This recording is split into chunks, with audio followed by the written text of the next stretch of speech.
Yeah, I was about to do that.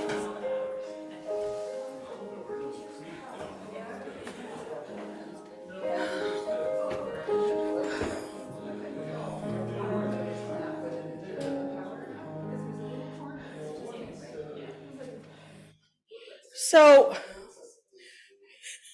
welcome everyone to Halifax Unitarians. This is the Winging It service. I'm not supposed to be the service leader. Welcome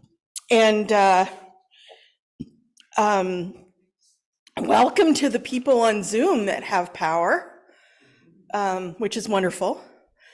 I sent an email out the other day.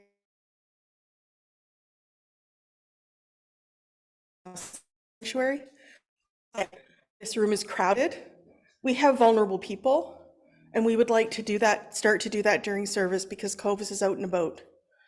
But I'm granting general amnesty for that this morning because there's very few of us here, and it's lovely to see all of your faces. And today's service was supposed to be the search committee, and they will do that service at some point in the future. We'll sort that. I'm winging it. I know that Amy has a land acknowledgement. Is it a land acknowledgement that you have, Amy? Amy, do you want me to do the handheld mic, or do you want to come up here?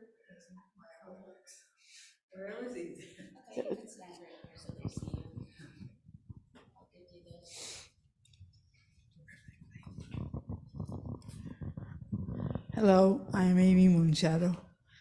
This is an acknowledgement that we are in the settlement of Kibbutzchik, named by the settlers Halifax. This is the traditional territories of the Mi'kmaq and Maliseet peoples. For many thousands of years, the Aboriginal First Nations peoples have sought to walk gently on the land and its many resources. The First Nations people aided the first European travelers, Black loyalists, and other groups migrating to this territory. They shared their knowledge for the survival of the settlers in what can be a harsh climate. We, the members and friends of the Universalist Unitarian Fellowship in this place, seek a new relationship on the land with the peoples of African descent and the Aboriginal peoples. One that is based on the original intent of peace and friendship. I very quickly chose opening words from the many readings in the Grey Hymn Book. I will read them, and I'm wondering, Margaret, could you run up and light the chalice, please? Look to this day, for it is life, the very life of life. In its brief course lie all the verities and realities of your existence, the bliss of growth, the glory of action, the splendor of beauty. For yesterday is but a dream, and tomorrow is only a vision. But today, well lived, makes every yesterday a dream of happiness, and every tomorrow a vision of hope.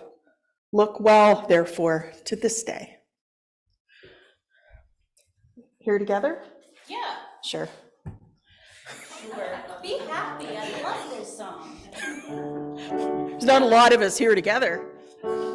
Yeah. Stand, please. Sit, whatever you want. 1, 2, 3. We are here together in this holy moment, and we're grateful for the winding road that brought us to this place.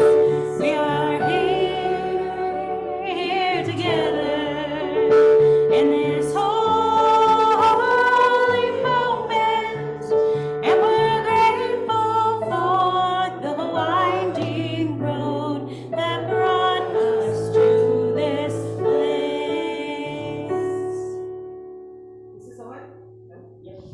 This is on? Okay. This is the time in our service that we share joys and sorrows and complex truths.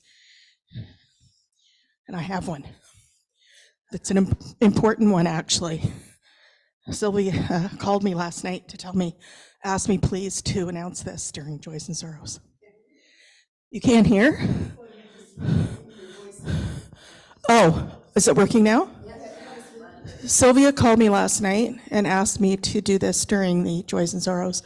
She's not able to be here. Get through it. Our dear friend Eleanor Reynolds, is leaving us this afternoon, unmade. And Eleanor has asked that we remember her today in our sanctuary with love and joy for her to be leaving so she doesn't have to endure the pain anymore. It's really weird to do this while someone is still with us, but she is leaving this afternoon.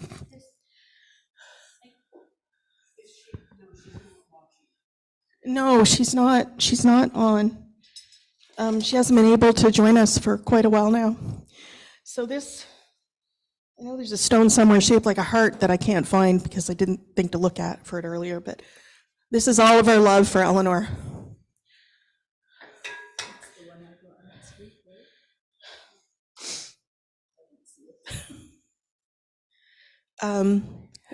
Does anyone else have any joys, sorrows, or complex truths?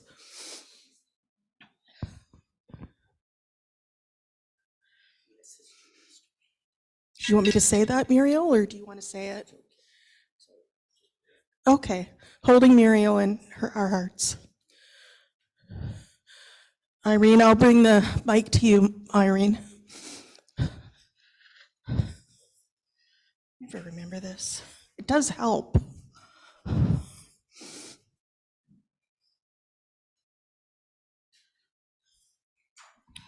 Nicholas has found a place that he likes to live, and I will pay part of his rent. Thank you. That's wonderful, Irene.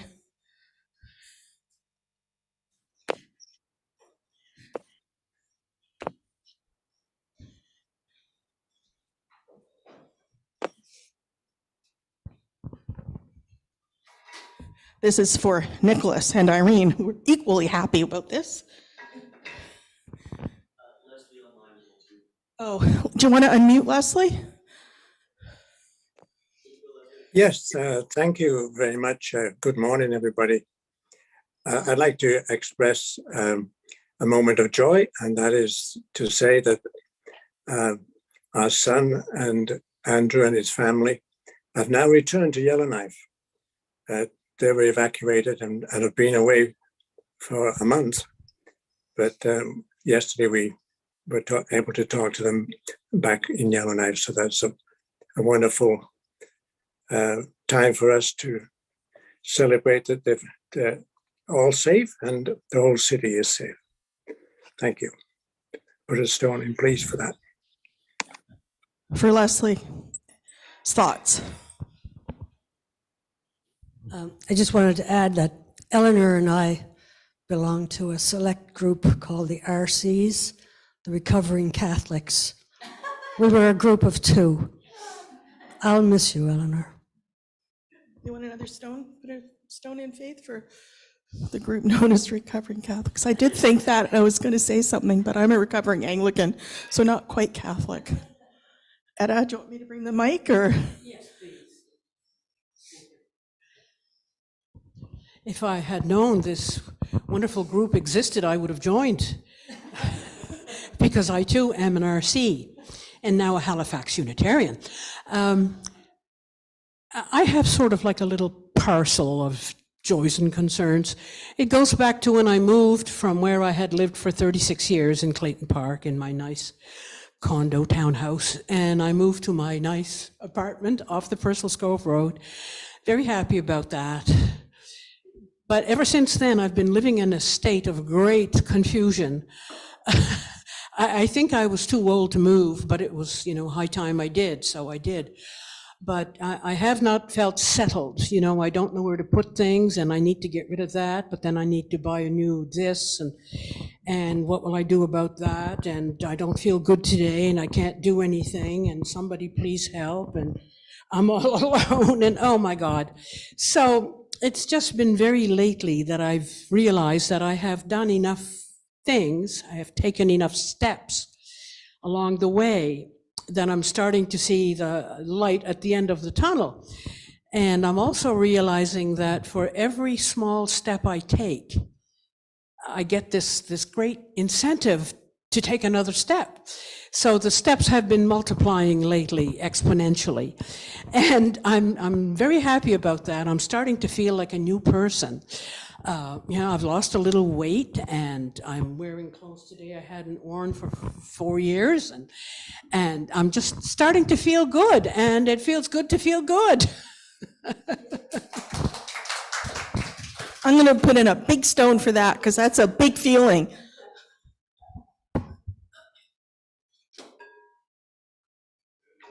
Pam, if you want to put a stone in for me, most of you know that I have a little friend from Uganda, and I've known her now for 5 years, and she's becoming a Canadian soon, and it's her birthday today. So happy birthday. Happy birthday, Marion. I'd also like to put a stone in for the things that give us joy in our hearts and the things that give us sorrow that we don't want to express.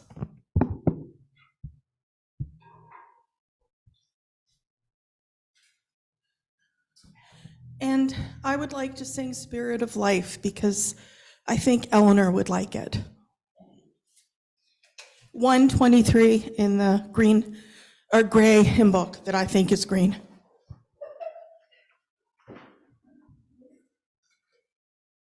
But I don't know how to play it. Then we'll sing it a cappella and fire you because you're a music director. 1, 2, 1, 2, 3. 3. What's the 1 second, I have a frog in my throat.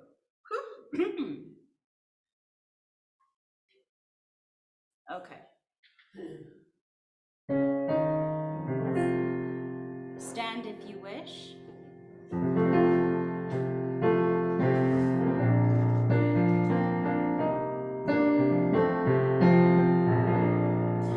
Spirit of life, come unto me. Sing in my heart all the stirrings of compassion. Blow in the wind, rise in the sea. Move in the hand, giving life the shape of justice. Roots hold me close, wings set me free. Spirit of life, come to me, come to me. Let's do that one more time. Spirit of life, come unto me. Sing in my heart all the stirrings of compassion. Blow in the wind, rise in the sea. Move in the hand, giving life the shape of justice. Roots hold me close, wings set me free. Spirit of life, come to me, come to me.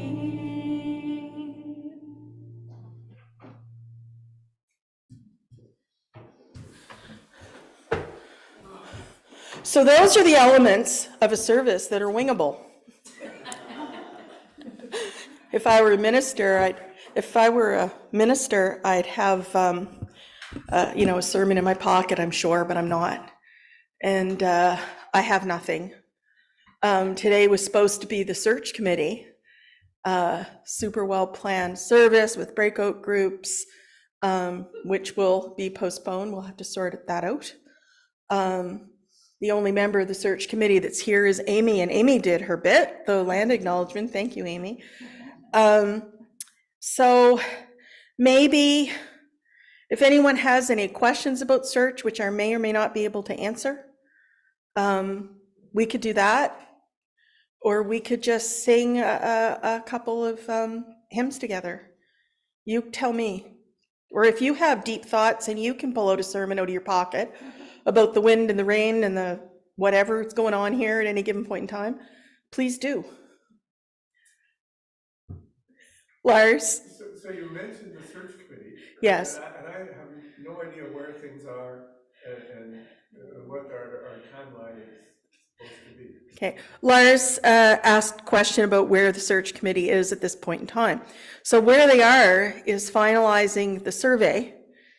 And I think one of the things that they were going to do this morning in the breakout group is kind of get some feedback and see if there was any tweaks they had to do before launching the survey. Amy, is that correct? Yeah, that's pretty much where they are. They're down a couple of people. Unfortunately, Sawyer had to step down for various personal reasons, and Troy isn't as able to be as active as he thought he would like to be. So I actually may be asking if there's anyone that can do some of the work that can step and help the people that are doing it. But this is just a very new development, so I haven't done that yet. But it's on track. So I mean, the way that it happens is the survey gets launched, the survey gets filled in, they document it, and then they just figure out where we're going from there. And it'll be part of our budget talks at the SAGM at the end of October, because it's not immediately apparent if we can really afford a full-time minister. Those are discussions that have to happen, right? But right now we're just at the survey stage, and the survey stage is important whether we think we can afford to have settled minister, contract minister, or we have to continue like we are. We need to have the conversations about what we look like now and where do we think we're going. And the survey being online, paper copies can be provided. Yeah, the survey, thanks, Amy. The survey is SurveyMonkey, which is easier for compiling data, but there will be paper copies available for people that don't do online. And we may be able to even, if it's a necessity, we could get those people to help them do it online if they'd like to do that, but they don't have to. They can just fill it out. Yeah, lots of options. And it's not terribly personal. It's just wanting to know more about who we are. Yeah, Amy says that the questions aren't personal, but there are a lot of questions that aren't fill in the blank. So, so there's some full sentences required. And I agree that the questions aren't personal, but in a small community, I don't think I could write an answer to those questions without them knowing exactly, right, who wrote it. Maybe some people are a little more timid than me. Not many. Marilyn says not many, remembering that we have people on Zoom, so if you're not going to come up and speak at a mic, I either need to repeat what you said or, yeah. Leslie. Yes, yes, thank you.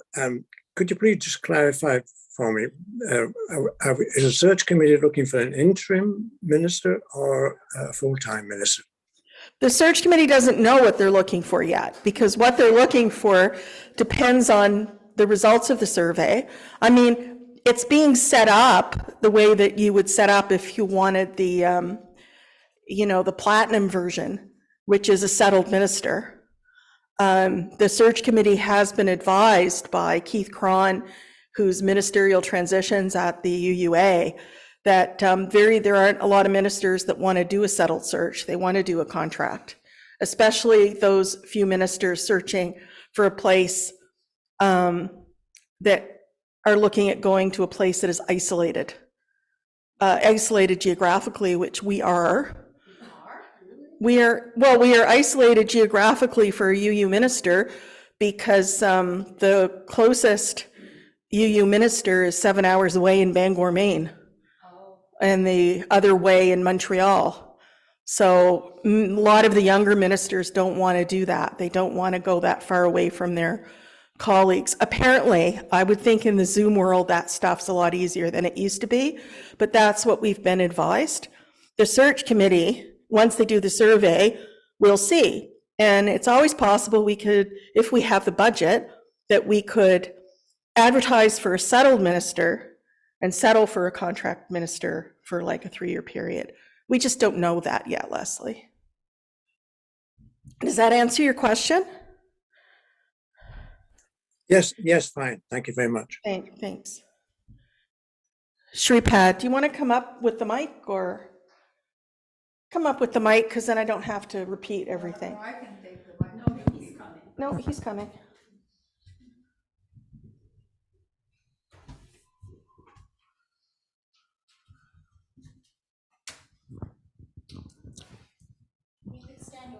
Can you stand here so they can see you too? Thanks, Shripad. I know that taking,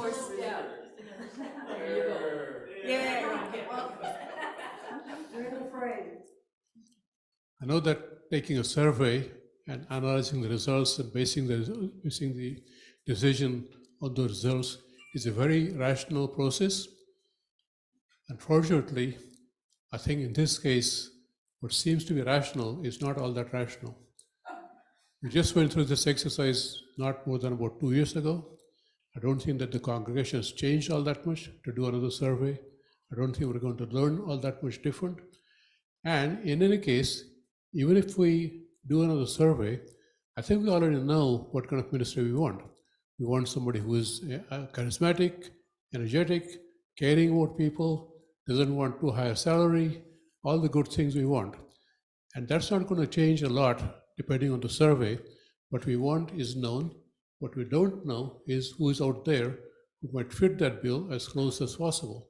So to me, instead of spending time doing another survey, analyzing it, and so on and so forth, the search committee might be better off just going out there, looking to see who's available, and tell us something about that.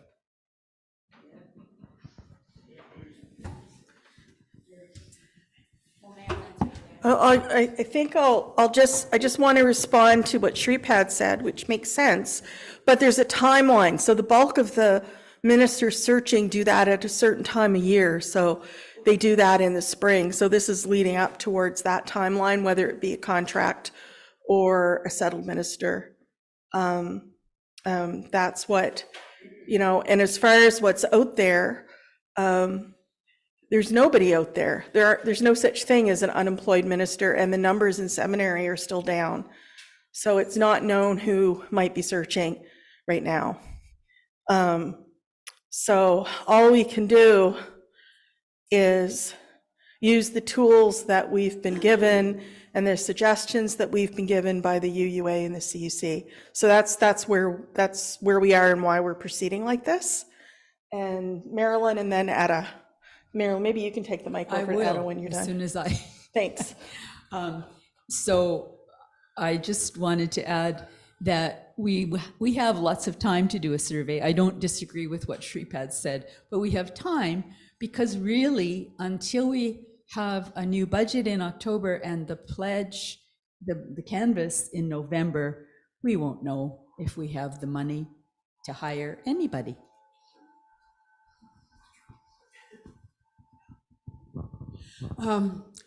You were saying, Pam, that there just aren't ministers out there who are looking for a settled ministry. And I was talking with a friend who's not a church member very recently, and, speaking of our situation here, and I said pretty well the same thing you said, that the pool of ministers looking for a full-time job or sometimes even a part-time, like the pool has just gone down, it's drying up. So the person asked, why is that? And I said, I don't know. So why is the pool diminishing and drying up? Well, there's a bunch of reasons, but I'll talk to what I believe are the biggest two.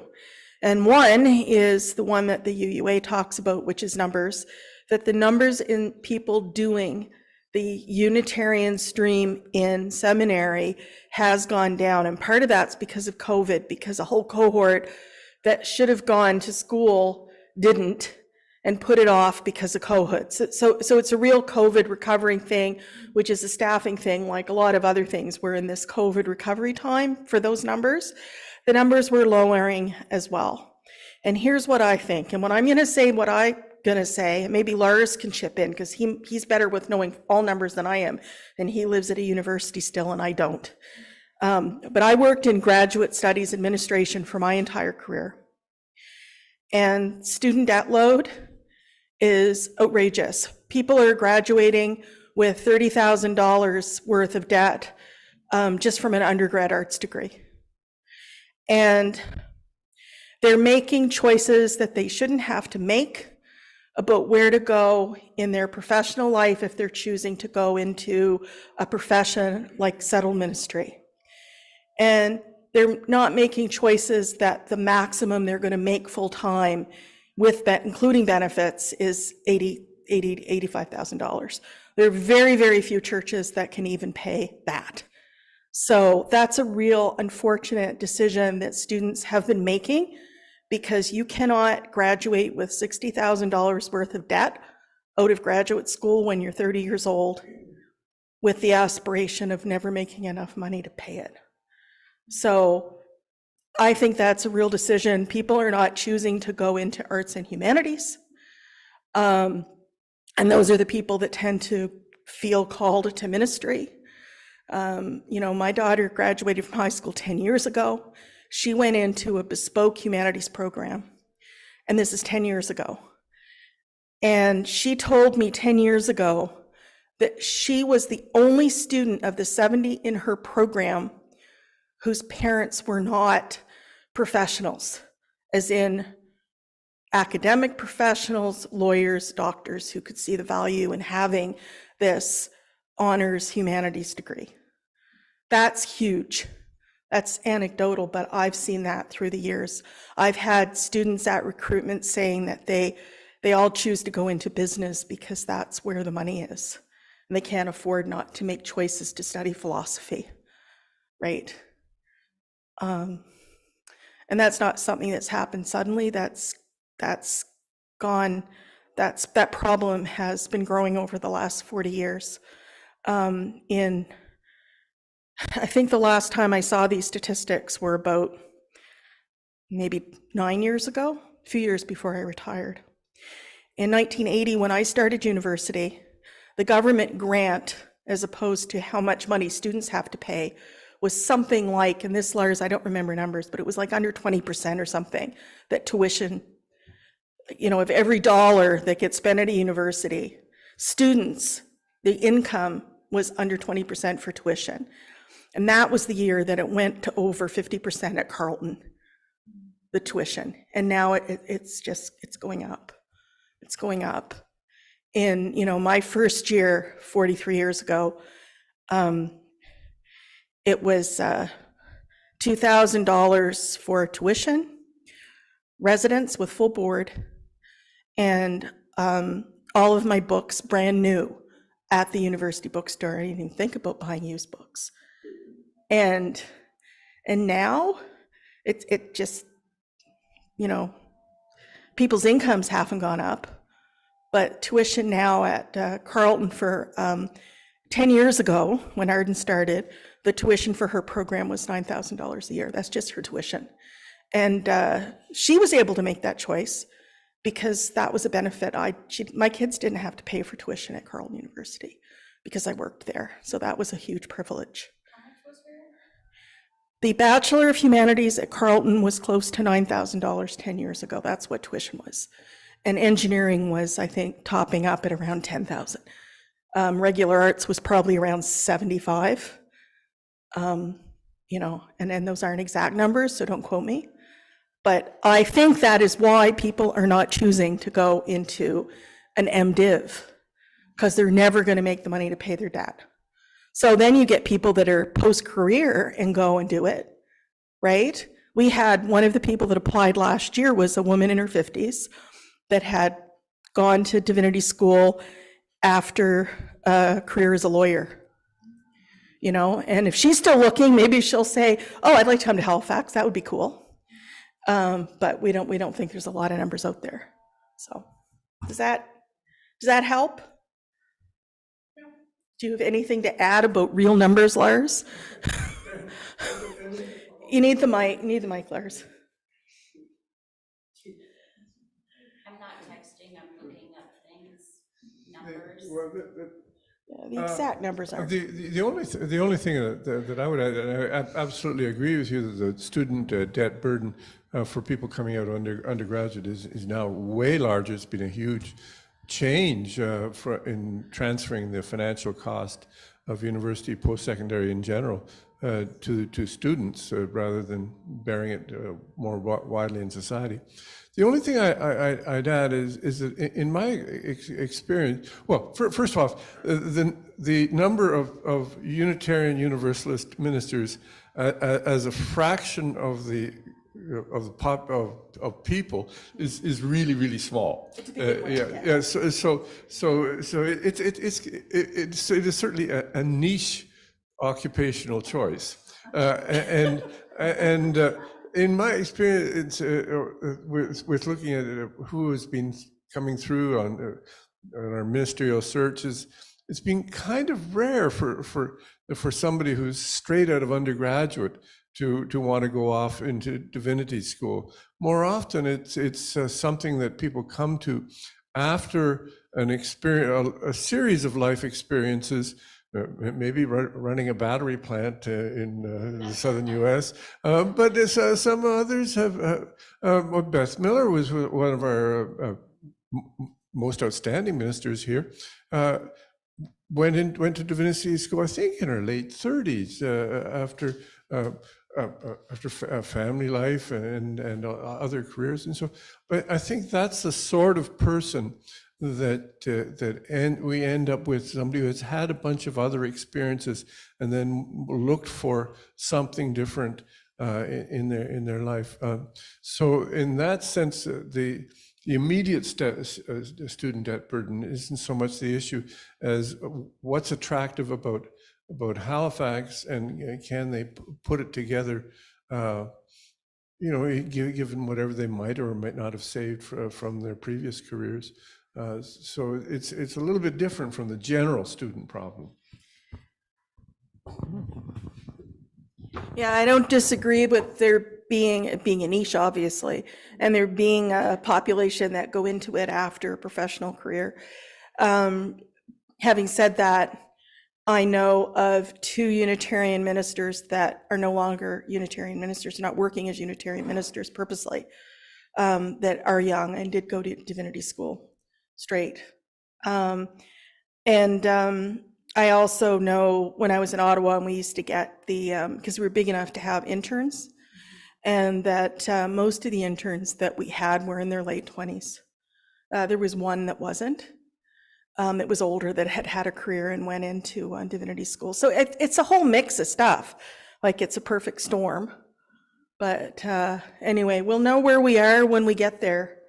And what time is it? Because I don't have a watch and my phone's charging in the office. 11:06. So, thinking about our journey, shall we sing Waioya? Or a Blue Boat Home. No, first one. Waioya, because we're talking about a journey. We don't know where we're going. And that was the one that the search committee had chosen actually for today, and I have no number. That's right. What number is that? I don't know, because it just hit me right now. 1020, thank you. 1020 in the teal hymn book.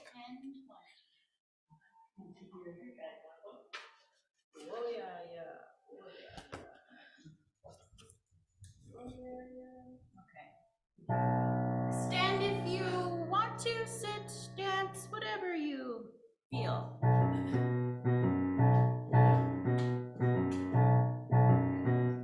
And Marilyn's dancing. We are going, heaven knows where we are going, but we know within, and we'll get there. Heaven knows how we will get there, but we know we will. Though it will be hard, we know, and the road will be muddy and rough, but we'll get there. Heaven knows how we will get there, but we know we will. Oh yeah, yeah, oh yeah, yeah, oh yeah, yeah, oh yeah, yeah. We are going, heaven knows where we are going, but we know within, and we will get there. Heaven knows how we will get there, but we know we will. Oh yeah, yeah, oh yeah, yeah, oh yeah, yeah, oh yeah, yeah. I don't know where we are. Oh yeah, yeah, oh yeah, yeah, oh yeah, yeah. Let's start at the beginning again. We are going, heaven knows where we are going, but we know within, and we will get there. Heaven knows how we will get there, but we know we will.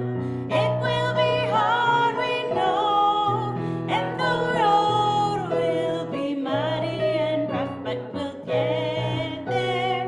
Heaven knows how we will get there, but we know we will. Oh yeah, yeah. Oh yeah, yeah. Oh yeah, yeah. Oh yeah, yeah. Oh yeah, yeah. Oh yeah, yeah. We are going. Heaven knows where we are going, but we know within. Oh yeah, yeah. Oh yeah, yeah. Oh yeah, yeah. Oh yeah, yeah. Oh yeah, yeah. Oh yeah, yeah. Oh yeah, yeah. Oh yeah, yeah. Put your books down. Oh yeah, yeah. Oh yeah, yeah. Oh yeah, yeah. Oh yeah, yeah. Oh yeah, yeah. Yeah. It was funny watching you all sing the same thing. Whoa, yeah, yeah. Whoa, yeah. Whoa, yeah, yeah. Whoa, yeah, yeah. I just want to say, make a joyful noise unto the Lord. I always wanted to say that in a joke manner right here. So we're back to the I have nothing part of our service. Finally, Jessica suggested that we sing Blue Boat Home. And when I got here this morning and I chose a bunch of random hymns and figured we'd do what we felt like at any given point in time, what felt right. And Blue Boat Home was one of the ones I thought would be nice because, we've just survived another one of these horrible weather experiences that are getting, I saw someone on Facebook say, oh, well, we have a hurricane every year. And I feel like yelling, no, we don't. Like, we've had more hurricanes since I moved home, or big weather or wind events, than we had in the first 40 years I lived in this city. And Blue Boat Home, I think, is a nice one for us to finish with. But then there's coffee. And yeah, it's 10. Did anyone get hit really hard 1064. with the hurricane? Yeah, people have no power, but I got a lot of reading done. you got a lot of, oh, that's good, Faith. Anybody lose trees? Oh, there's a tree at the end of Kent. And it's clear now. Yeah. Yeah, I didn't see any trees on my way in, and there was still power in Spryfield, which is startling. But yeah, Leslie, you're closer to the landfill, but you have power, and I didn't when I left home. So, what's it like down in Yarmouth? Unmute him. Oh, he's unmuted. In- Yeah. Thank you. In Yarmouth, the hurricane was heading straight for Yarmouth until the day before it actually arrived, and it didn't hit Yarmouth at all. We just got lots of rain and some high winds, but not the 100 kilometers that we're talking about. So Yarmouth dodged the bullet once again. We've done it many times. Did it go to the Pupnicos or did it just go away? It landed in Digby Neck. It said Long Island, which is Freeport, just before you cross to go to Briar Island. So Bay of Fundy. But so Bay of Fundy, and I was constantly, between Arden and I, trying to make my aunt promise that she wouldn't stay in her apartment, that she'd at least go to the common room of her building, because her apartment's about 10 meters from a cliff, a freaking rock in the middle of the Bay of Fundy. And they kept naming Grand Manan as a place, and I never see that. I never see them actually naming Grand Manan as a place. It's usually coastal Charlotte or the Maine, coastal Maine or something. But she never lost power in her apartment. And the other people in the building, a few people in the building, it's like a seniors building, kind of like where Sylvia lives, that kind of an apartment building. So I don't understand anything. But Lee was mighty weird. Lee's whole trajectory was just weird. My Facebook, someone posted the lamest storm ever, which is how it felt for us in Dartmouth. Not much happened at all, not even winds. Yeah, there was tons of wind, but nothing like the big, sitting in your living room or close to your windows thinking, I wonder if I should move into my bathroom, which is interior. There was none of that. It was just the boredom of there being no power and me having forgotten to charge my Kindle, which is now charging in the minister's study along with my other devices. So anyway, until next time, and it's almost at the end of hurricane season, so then we can breathe until we hit blizzard season. It's all good. I'll make a promotion for Spackle, because after Fiona, I have a picture window that's bigger than the door behind you, and I put Spackle on it because I had a leak in Fiona. Oh, Amy said during Fiona she put spackle on her windows so that she didn't have to fear her windows breaking. Yeah, that would be a prep that I'm not prepared to do in my house, but I do have floor-to-ceiling windows, which is why during Dorian and Fiona, I considered moving away from those windows, further away than I was, but I never did. I just kept going, maybe I should. Blue Boat Home is 1064.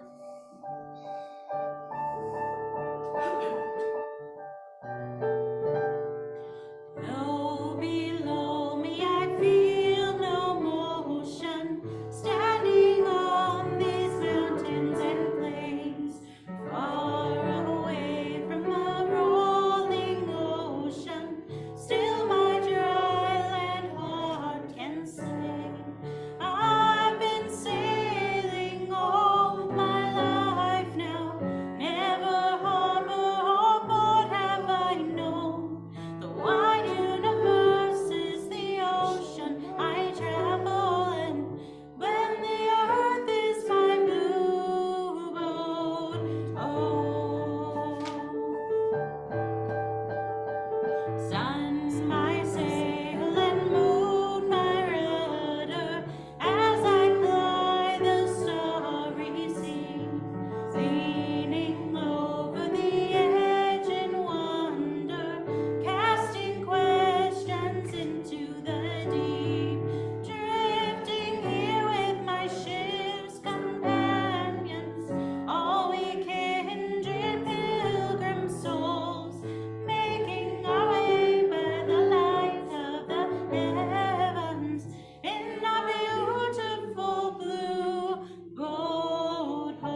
job, everyone. So I don't have any chalice extinguishing lights because, whatever.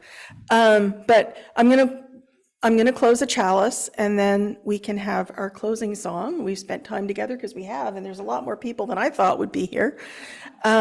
Next week, we have a guest speaker, the Reverend Charles Bull.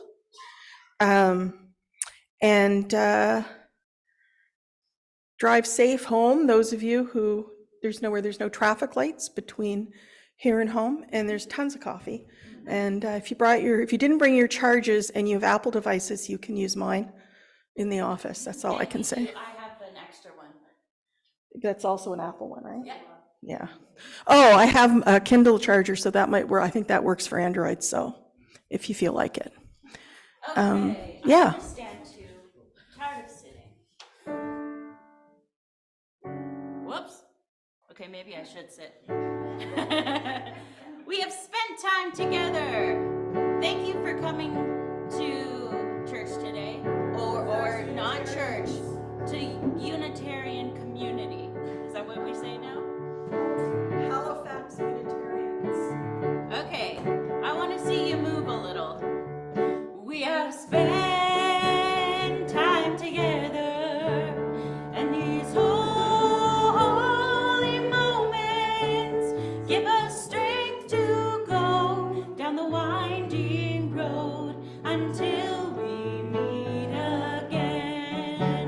We have spent time together in these holy moments, and a strength to go down the winding road. Keep going until we meet again. And my prayer for you is a peace that's true until we meet again. And believe it or not, that song is actually supposed to be slow.